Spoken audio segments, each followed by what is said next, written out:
Fala galera, estamos aqui em mais um OneCast, o podcast aqui do One Ministério. Você está acompanhando a gente mais uma vez aí, já curte, logo seja no Spotify, seja na plataforma que está ouvindo a gente ou assistindo também no canal do YouTube. Já compartilha esse link, manda para a galera também aí.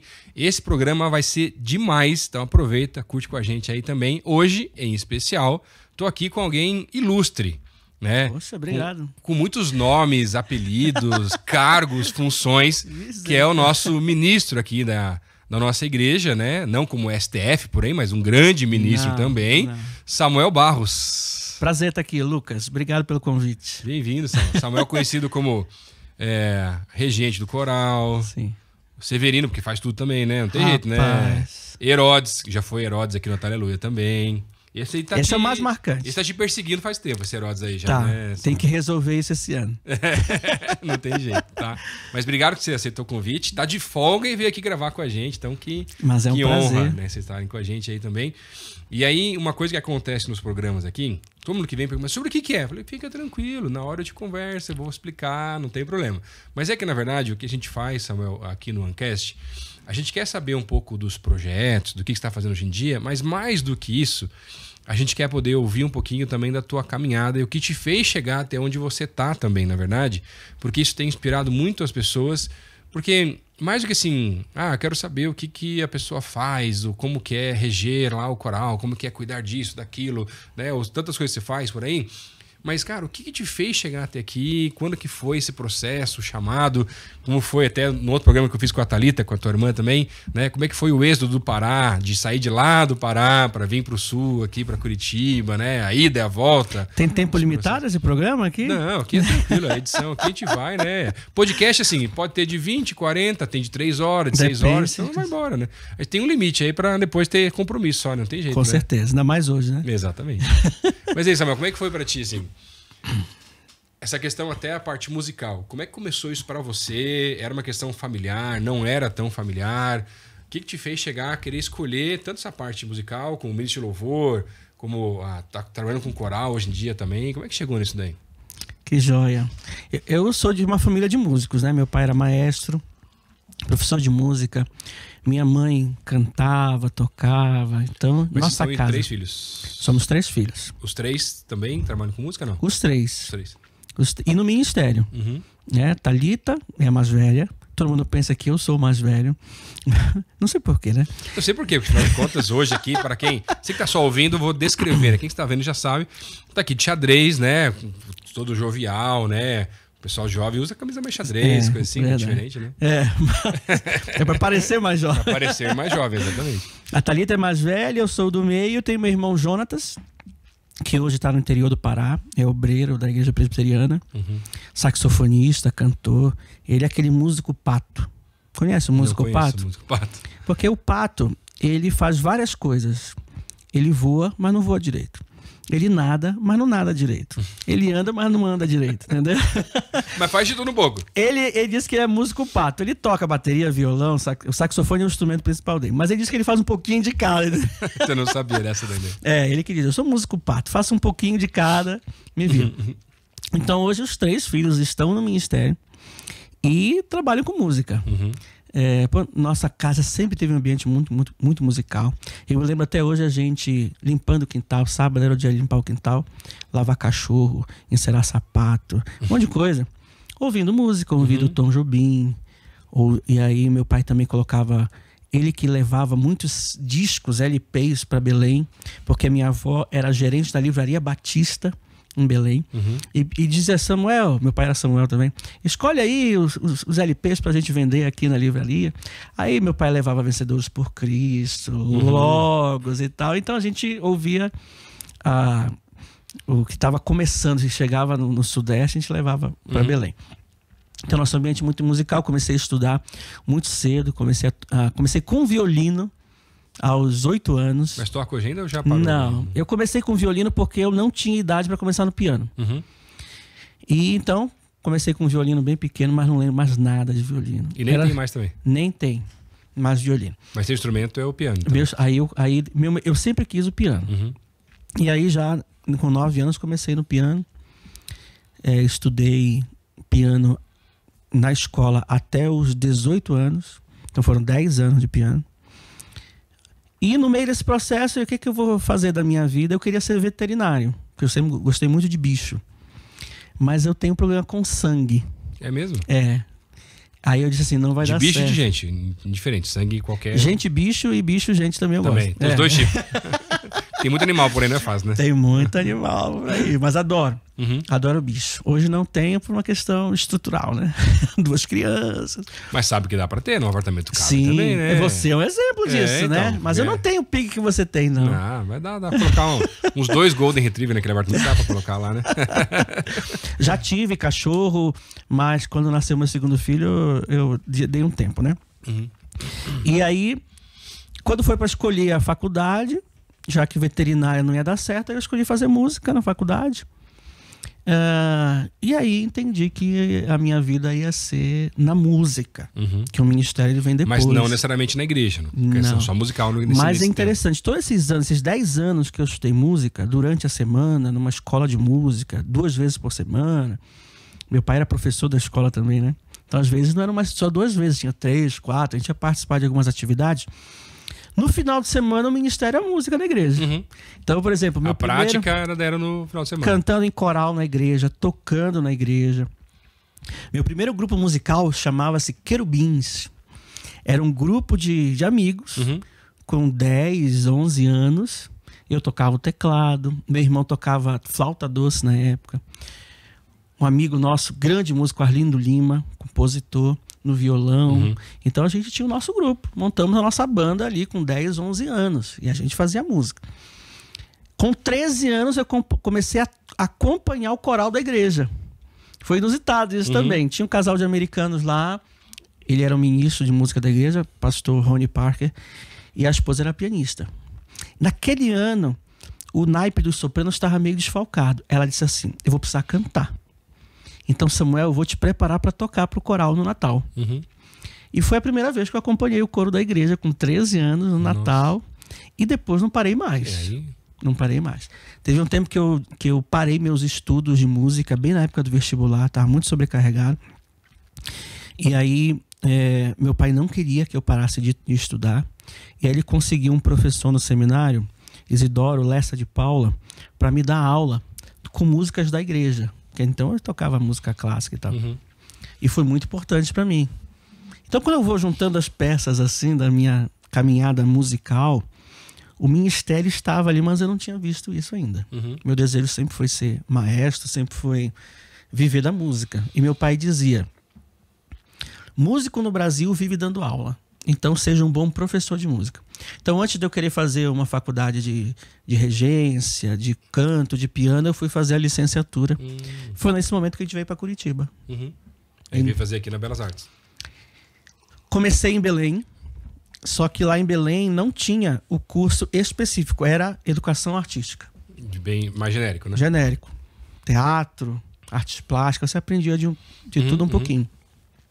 Só que naquele ano, em 98, já havia mudado a lei e que tirava o papel do professor generalista. A escola pública tinha que ter o professor específico. Então o curso lá estava defasado. Aí meu pai disse assim, olha, vocês vão terminar um curso que está defasado. Que depois não vai servir para nada. Não tem em Belém. Então pensem aí, ó, querem ir para São Paulo, para o Rio? Tem Curitiba também.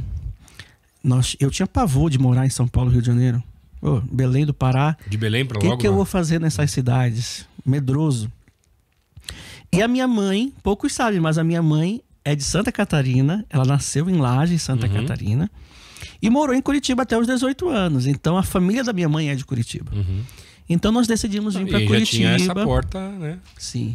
E aí quando nós viemos em 99, em março de 99, nós chegamos em Curitiba para fazer a Escola de Música e Belas Artes do Paraná, com uma orientação do meu pai. Só que vocês vão para a primeira igreja de Curitiba procurar o pastor Marcílio.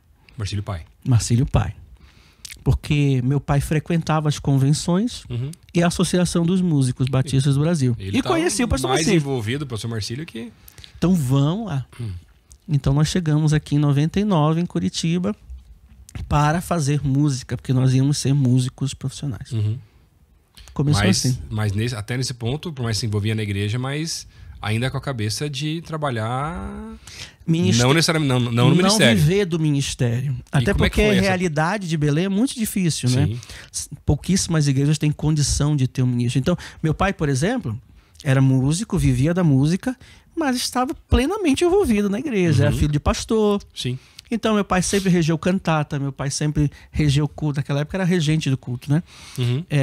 Mas ele não trabalhava lá. Então, nós não tínhamos essa ideia do ministro de música, ministro de adoração. Não existia na nossa cabeça, na região lá. Isso é muito mais forte aqui, no sul. Passava, na verdade, porque era... Porque as igrejas tinham músicos voluntários, que eram profissionais e exerciam esse papel. Local, né? Era a realidade lá. Aí, quando nós chegamos aqui, em 99, viemos em obediência, sempre fomos muito obedientes aos nossos pais. Marcamos uma reunião com o pastor Marcílio. Ele disse, pastor, eu e Thalita, né? Nós viemos juntos. A Thalita também fazia educação artística, só que a Thalita já estava no 3º ano. Eu tinha 1 ano só de educação artística. Então, quando nós viemos pra cá, ela perdeu 3 anos e eu perdi 1. Mas a gente... E não pôde aproveitar nada aqui também, na verdade, né? Quase nada. Quase nada. Mas para nós foi a melhor decisão, porque a gente saiu com um curso válido. Claro. E nós fizemos 2 faculdades. A Faculdade de Música e Belas Artes do Paraná e nós fizemos a Faculdade PIB Curitiba durante 4 anos. Com o pastor Marcílio. É bem intensa também. Então nós chegamos aqui, pastor, nós viemos aqui, somos filhos do Samuel, da Geusa, mas a gente só veio em obediência ao nosso pai, porque a gente não quer ficar aqui. A igreja é muito grande. Nós vamos procurar uma igreja menor. Quantas pessoas tinha a igreja de vocês lá em Belém? Tinha 500 pessoas e era uma igreja grande. Sim. A maior igreja. Para a realidade do Brasil, é uma igreja grande, né? É uma igreja grande. Hoje a igreja tem mais de 1000 membros lá. Mas era uma comunidade menor. E aqui a PIB também, nessa época, tinha 1000 e tantos membros. Não é a igreja que é hoje. Mas já tinha muita coisa para fazer. E aí, nós viemos aqui em obediência, prazer e tal, mas nós vamos procurar uma igreja menor. Ele disse, não, vocês não vão procurar a igreja menor. Tem muita gente que chega aqui na igreja e tem essa ideia equivocada, que igreja grande... Não precisa de nada, que tem gente. Tem gente suficiente, não, quanto maior a igreja, maior a demanda. Então aí ele falou, por exemplo, nós estamos com o nosso coral de adolescente desativado, não tem regente. E eu quero que vocês assumam o coro de adolescentes. O carisma. Era a 2ª fase do carisma. Teve o carisma no ápice, que foi com a Selene. Né? A Selene? Agora eu não lembro. A filha do Sofonias. E... Só que agora ela não tá mais. Tem um grupinho de adolescentes. Aí sabe quem eram os adolescentes da época? Michel Piragini, Kelly Piragini. Mas você veio pagar os pecados mesmo. Lari. Não, e eu tinha 19 anos. E eles na época... Eles tinham 14, 15 anos. Larissa, Lourenço, André Martins. O Albert não cantava nessa época. O Albert não era muito de cantar, né? Mas o irmão dele cantava. A Carol, a outra irmã dele. Tinha um grupinho que hoje eu vejo líderes na igreja. Que eram tudo desse coral aí. Tudo desse coral. Vários. Outros que não estão mais na igreja, estão em outras igrejas. Então nós começamos o trabalho com os adolescentes, nos convenceram. Ao mesmo tempo, eu comecei a cantar no coral Abediter, eu e Thalita. Depois veio o Celebrai. Então a gente foi se envolvendo. Veio o conjunto de sinos. Eu já tinha tido a experiência de sinos lá em Belém. No Seminário Batista. E aí a igreja doou os sinos. Então eu fui o primeiro regente do conjunto de sinos. Sabia. Porque, Samuel, você já tocou.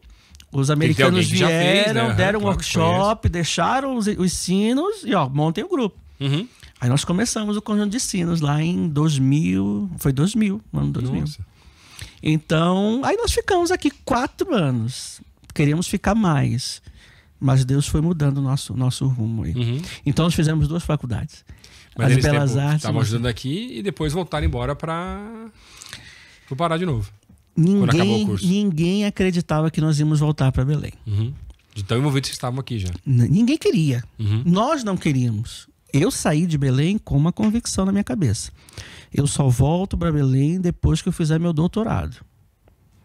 Por quê? Mas a ideia tua era fazer aqui também, ou por aqui? Tudo por aqui. Tá.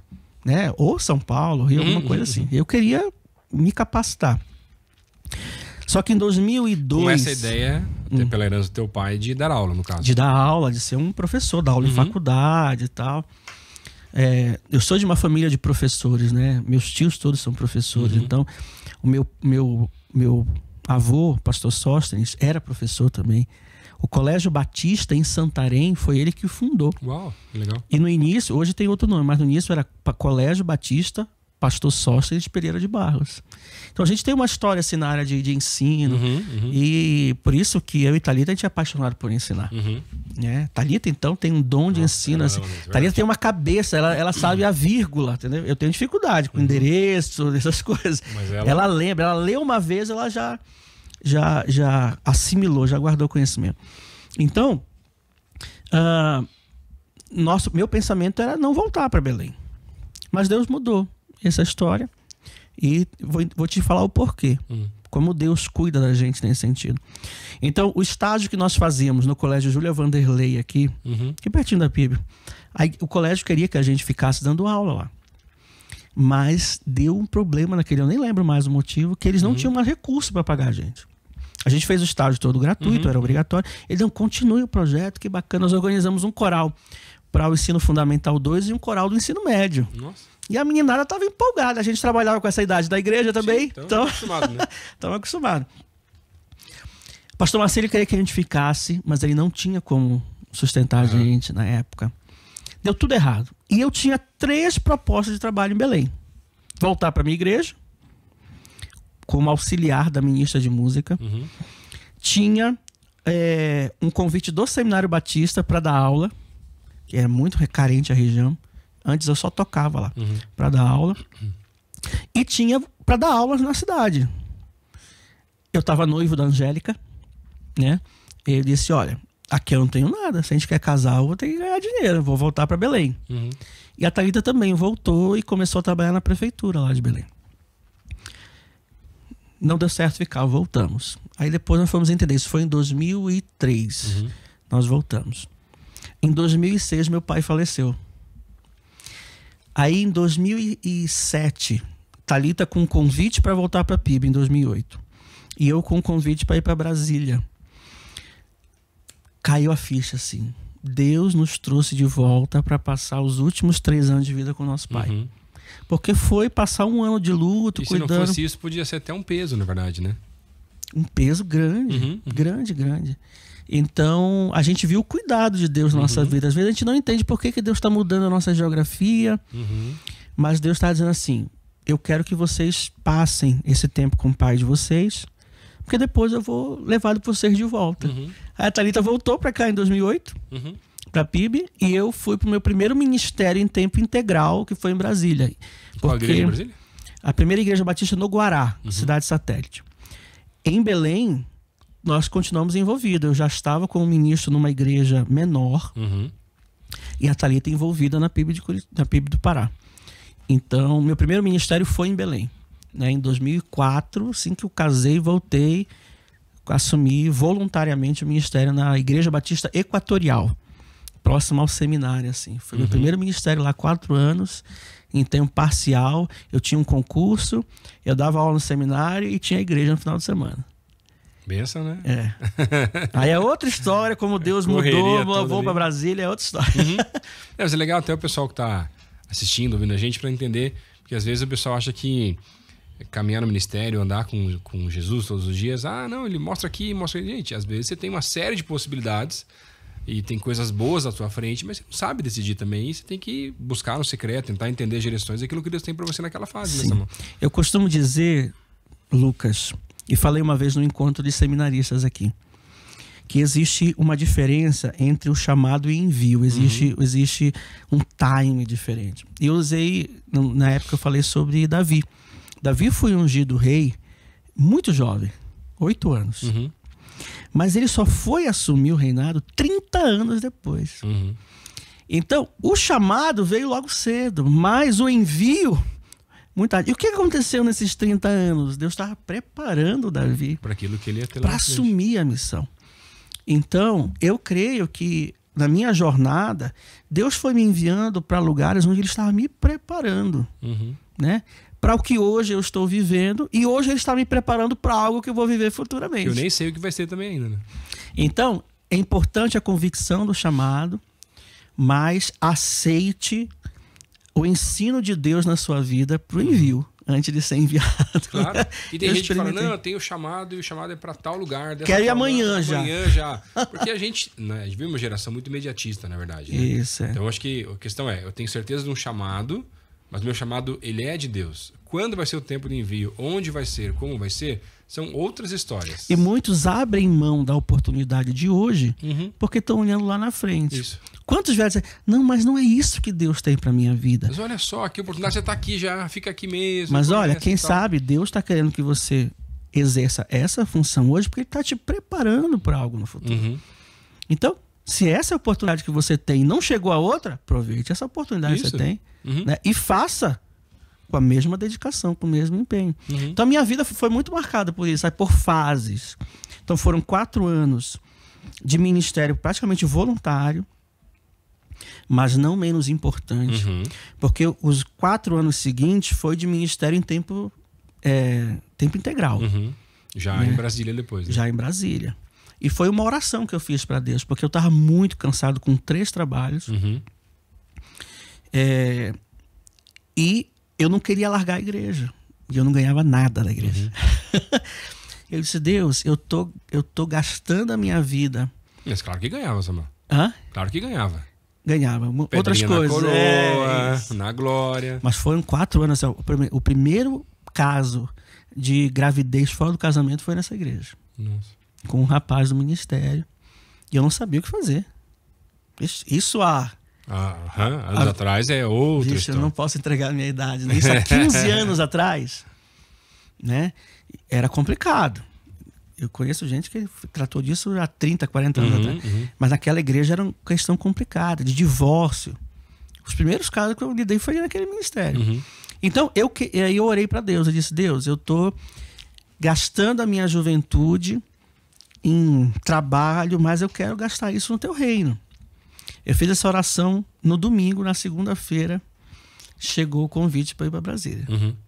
Aí eu tinha pedido uma coisa só para Deus. Eu disse, Deus, só que eu preciso de sustento. Estou casado. Sim, família. Eu não quero nada além daquilo que eu estou ganhando hoje. Preciso disso. Quando eu fui para Brasília, cara, quando eu recebi a proposta, só não eram os centavos, mas era o que eu tinha pedido para Deus. Né? E aí foi um novo tempo. Ministério em tempo integral. Aí eu tive que trabalhar coisas minhas. De você depender da igreja, de você ser sustentado pela igreja. Eu não tinha isso, não tinha responsabilidade nenhuma. Na hora que eu quisesse largar a igreja em Belém, eu largava, já tinha meu salário. Aí agora outra história. Né? A você ser um ministro da igreja, você ser um funcionário da igreja, tem toda uma questão. E foi o tempo que eu e a Angélica ficamos longe da família, porque ela aqui, perto dos pais dela, eu em Belém, perto dos meus pais. Então foi 4 anos de sozinhos, eu e ela. Foi muito importante para o nosso casamento também. Então foi a fase também que nós perdemos nossos bebês, ali nós tivemos 2 gravidezes que nós perdemos. Então foi um tempo de luta, mas foi um tempo de muito aprendizado. E depois desses 4 anos nós voltamos para Curitiba, em 2012. Também uma direção de Deus focado na família. Ela ficou com muito medo de tentar uma 3ª vez a gravidez e ela não queria fazer isso longe dos pais dela. Então nós entendemos, eu fui para um congresso de músicos em São Paulo. Eu dirigi o culto domingo à noite na igreja, tinha voz. Quando eu peguei o avião na segunda-feira, eu estava afônico, saía nada. Ele disse, poxa, eu vou para um encontro de músicos, vou sem voz. Tá bom, Deus, vou lá. E eu estava com essa crise no coração. Eu estava sentindo que ia ter uma mudança na minha vida ali. E a primeira mensagem do pastor foi assim... Direto, certeza. Direto. Aí eu voltei de lá, comentei com ela. Olha, Deus me falou que a gente vai sair daqui. Nós temos que ir para outro lugar. Eu não sabia que era Curitiba. Ela começou a chorar na minha frente. Chorava. Mas por que você está chorando? É que eu tô orando para Deus isso faz meses, mas eu não queria comentar com você para não te induzir a nada. Mas eu também tô sentindo. Aí ela falou que eu tô querendo voltar para Curitiba por causa disso. Eu disse, olha, nós vamos ter que ver se vem um convite. Sim, alguma coisa. Só também. Isso foi em agosto de 2011. Aí eu avisei a igreja. Disse, olha, Deus está nos direcionando. Eu vi o pastor da igreja. Deus está nos direcionando para mudar. Não sei para onde, mas eu quero avisar que eu vou começar a procurar. E aí nós esperamos 6 meses, não apareceu nada. Nada. Convite nenhum. E aí disse, olha, nós vamos... tem nossa família em Curitiba, vamos voltar para nossa família.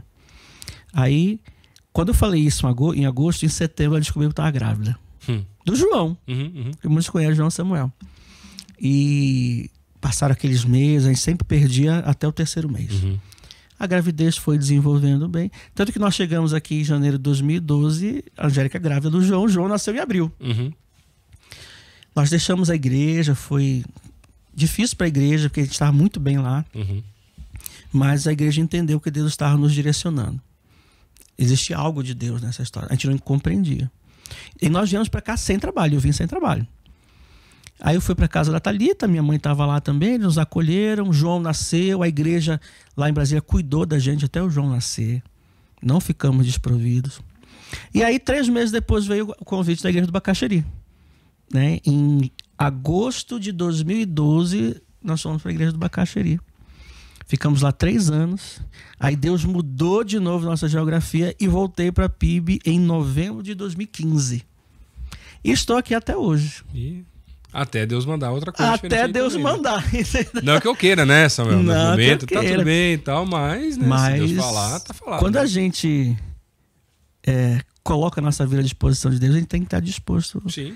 a essas guinadas, né? E como eu falei, em todas essas fases, Deus nos ensinava alguma coisa para o que está fazendo. Então, hoje, o ministério que eu estou exercendo é específico na área vocal, conjuntos. É claro que como aqui na igreja a gente não faz só uma coisa, né? A gente faz várias outras coisas. Mas hoje é o tempo que Deus está nos colocando aqui. O meu filho mais velho já tem 10 anos, né? Então eles também estão sendo abençoados. E estamos na PIB até hoje. E hoje, então, você está com a parte vocal. Isso, hoje eu auxilio... um pouquinho que é um pouquinho mais densa essa explicação. Isso, eu auxilio o pastor Paulo Davi, né? Ele é o pastor da área de adoração. E ele me convidou para justamente cuidar dessa parte vocal da igreja. Então, que inclui os coros da igreja, os backs vocais da igreja. E inclui os conjuntos de sinos. Ele é o único grupo que não é vocal. Não, mas porque é a tua herança já nesse negócio. Mas, olha, cuida dos sinos porque você entende esse negócio. Então, eu comecei assim, cuidando da parte vocal. Mas como a gente também tem a função pastoral dentro da igreja, então eu cuido de uma rede de células, trabalho com células, discipulado. Toda essa área pastoral está incluída no pacote. Membresia, o que tiver para fazer. Tudo, né?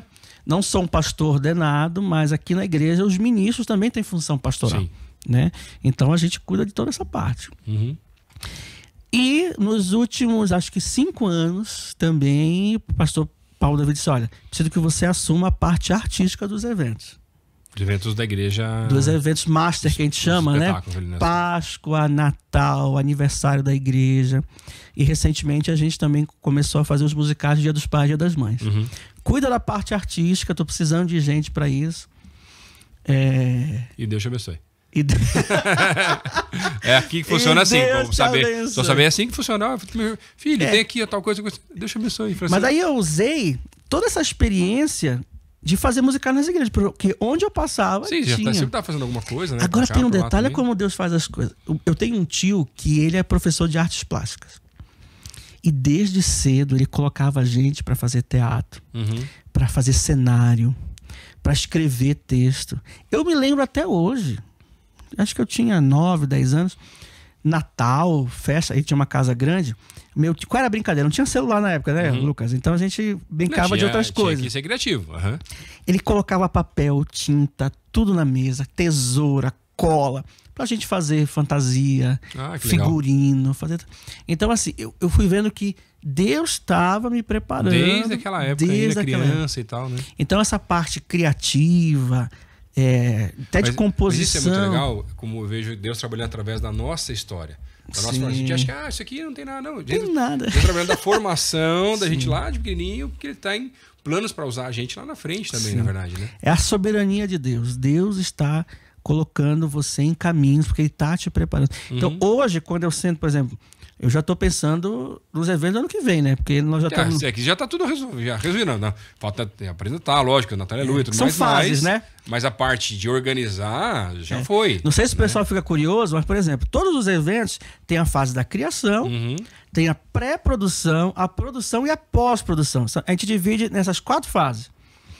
Então, por exemplo, eu tinha que entregar dia 8 de dezembro, estou um dia atrasado, a parte criativa do Ressurreto.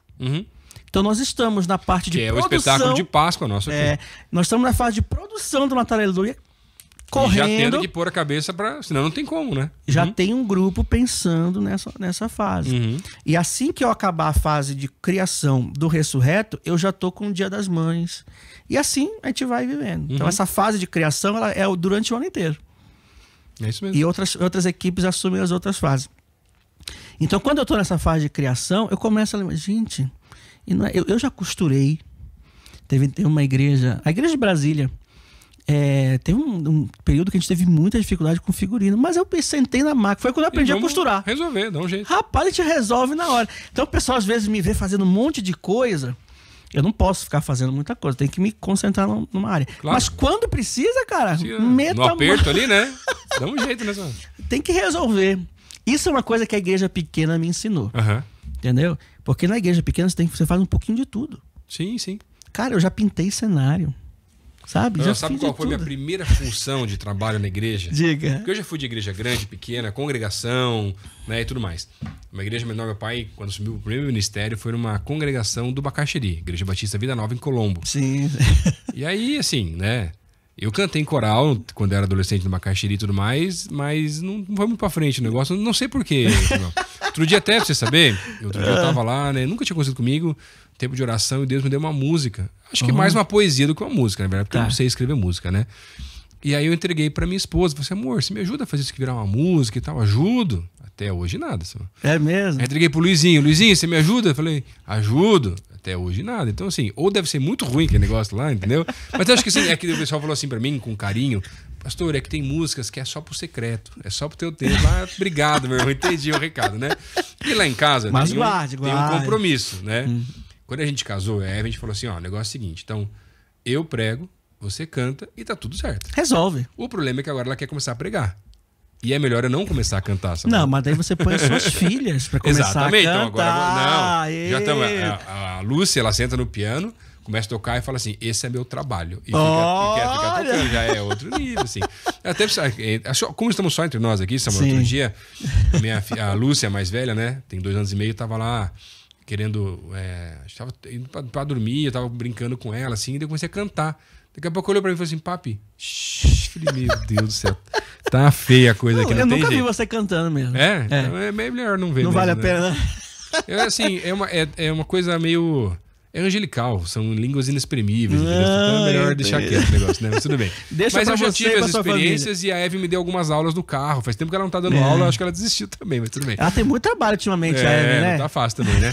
É que as aulas do carro agora com 2 crianças, aí os choros, né? O grito aí é um pouquinho mais difícil do que quando a gente tava só nós dois, mas tudo bem.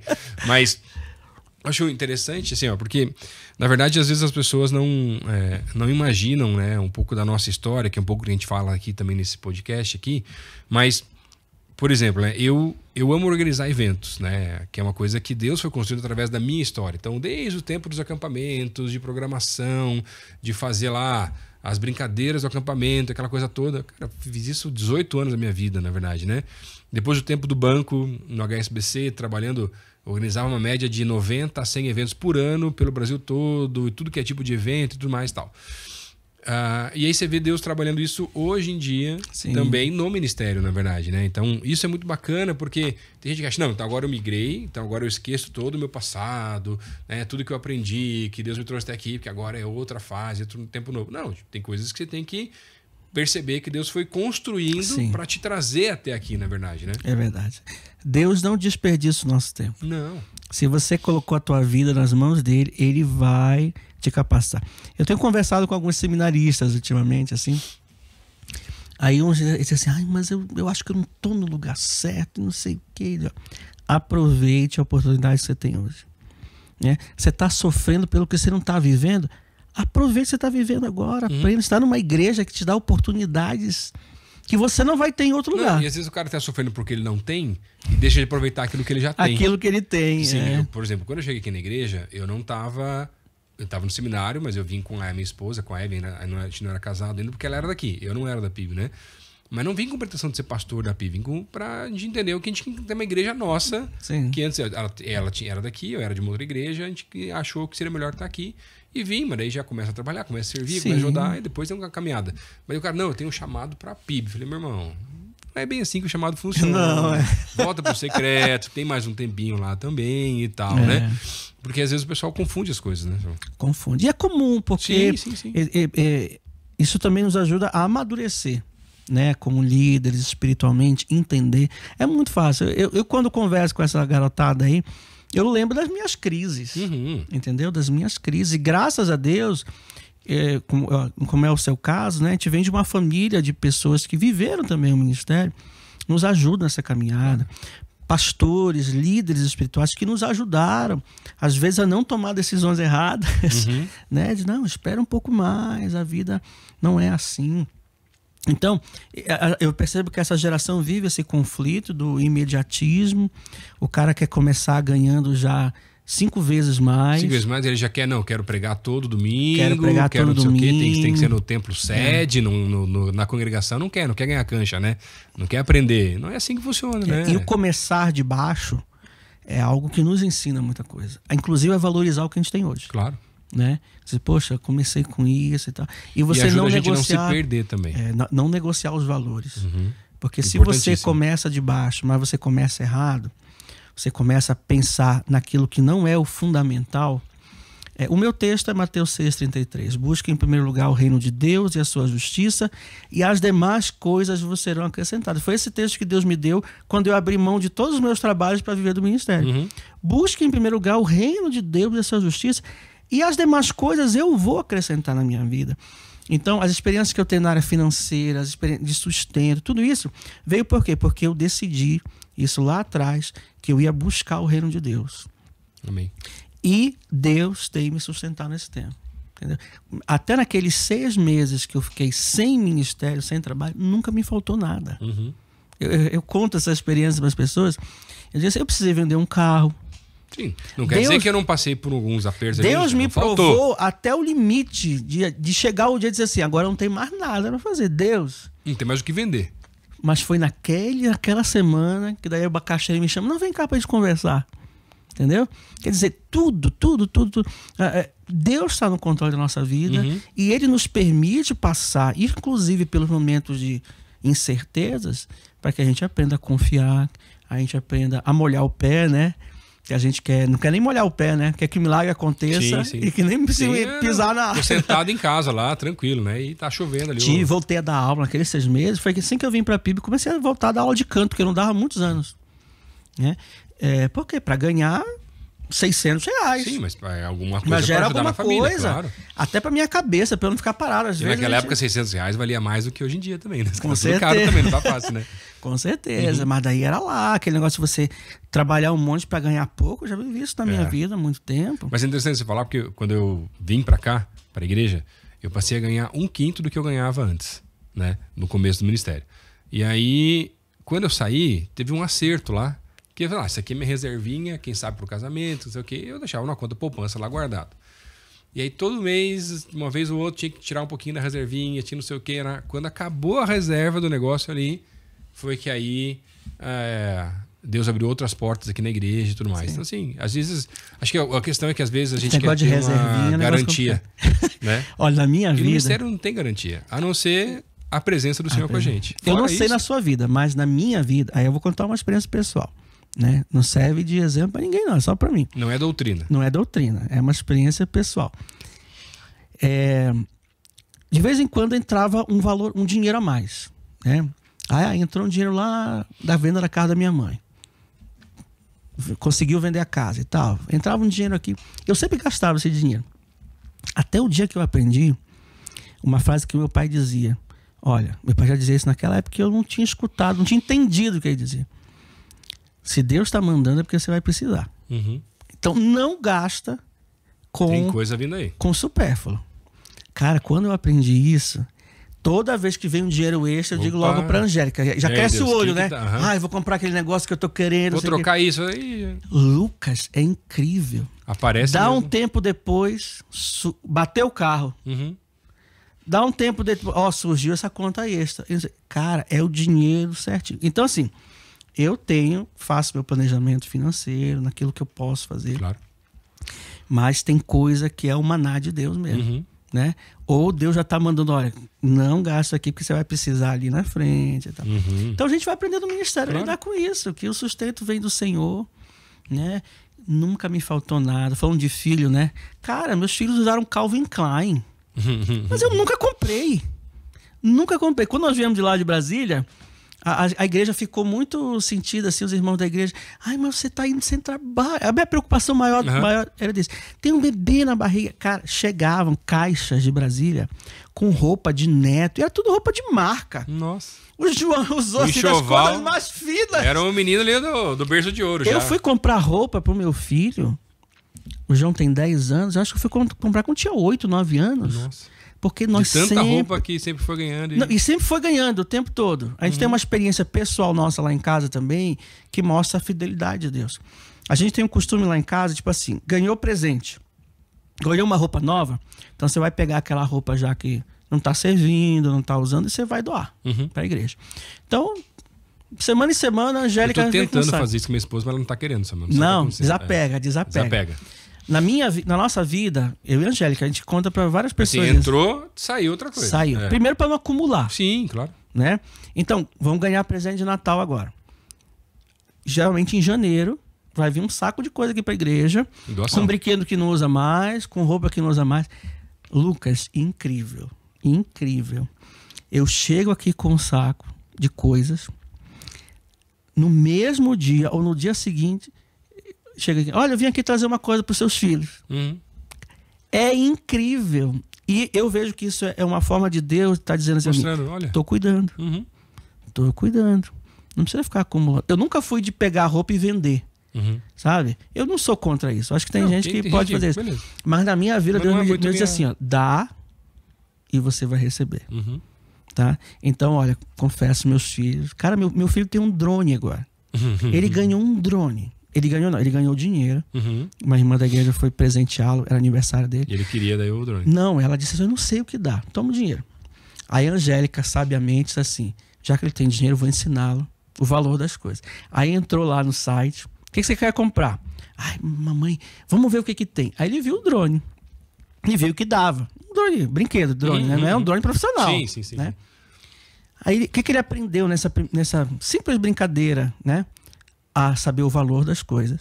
Então ele cuida daquele drone, o negócio. Como ele comprou no site, teve que esperar um mês para chegar o brinquedo. Que não é tudo imediato, tá que certo? Não é. Faz parte, né? Claro. Aí ele tá esperando outras coisas chegarem, né? Que ele comprou o drone e mais umas coisinhas. Aí, quando mamãe entra no site para ver. Tá sua entrega está em atraso, vai demorar mais 7 dias. Eu vou ter que esperar mais 7 dias. É, meu filho. É assim mesmo. A vida é assim. Ele fica contando as coisas, né? Então, no sustento da minha família, Lucas, Deus tem cuidado. Amém. Deus tem colocado. A Angélica passou por um problema de saúde muito sério no passado, foi para UTI. Eu lembro. Foi assim, complicado. E o nosso plano de saúde, a gente não estava com o plano de saúde da igreja, a gente tinha ficado com o nosso plano de saúde, porque eu já tinha sofrido um pouco, sabe? Confesso que eu fui um homem de pouca fé. Como eu mudei várias vezes de igreja, a gente mudava de igreja, aí pro plano da igreja, aí entrava em carência. Às vezes não... Por exemplo, o parto da Ana eu tive que pagar. Nossa. Porque estava em carência ainda.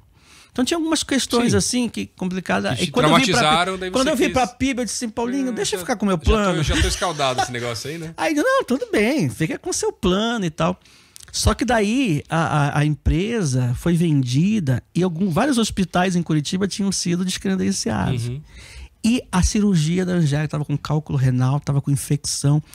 Não dava certo. O médico só operava naquele hospital, mas aquele Então não hospital podia, não era credenciado. Nossa. Aí Deus disse assim: eu vou resolver esse problema. E Deus abençoou. Ela fez o procedimento, Deus abençoou. Não precisei pagar nada daquilo. Por quê? Porque Deus está cuidando. Então, são vários exemplos assim, na nossa vida que Deus cuida, Deus sustenta, né? Amém. Que conversa boa, Samuel. Eu não sei nem quanto assim, tempo já passou, foi cara. bastante já também, mas obrigado, Samuel, pela tua presença aí, por essas histórias aí que inspiram muito a gente, na verdade, né? Para a gente poder depender de Deus, não só no ministério, para quem também não está no ministério integral. Até não gosto muito desse termo integral, parcial, porque todos nós estamos no ministério integralmente, né? Seja o cara que é médico, advogado, professor ou pastor, todo mundo está no ministério integral. E depende do sustento. E depende de Deus, porque se a gente achar que a nossa garantia é o nosso trabalho, são as reservas, a gente está mais iludido que qualquer coisa, né? Então, a gente tem que depender sempre de Deus em tudo que a gente faz e confiar nele também. Obrigado pela tua presença aí também. Que Deus te abençoe muito. Amém. Que a gente possa trabalhar muito tempo junto aí também. Se Deus quiser. E quem sabe a gente combina depois em off aqui umas aulas de canto, ver se me ajuda, né? Vai ser um prazer. Estarei aqui para ver você cantando. Tá bom. Obrigado, Samuel. Gente, a gente se vê no nosso próximo OneCast.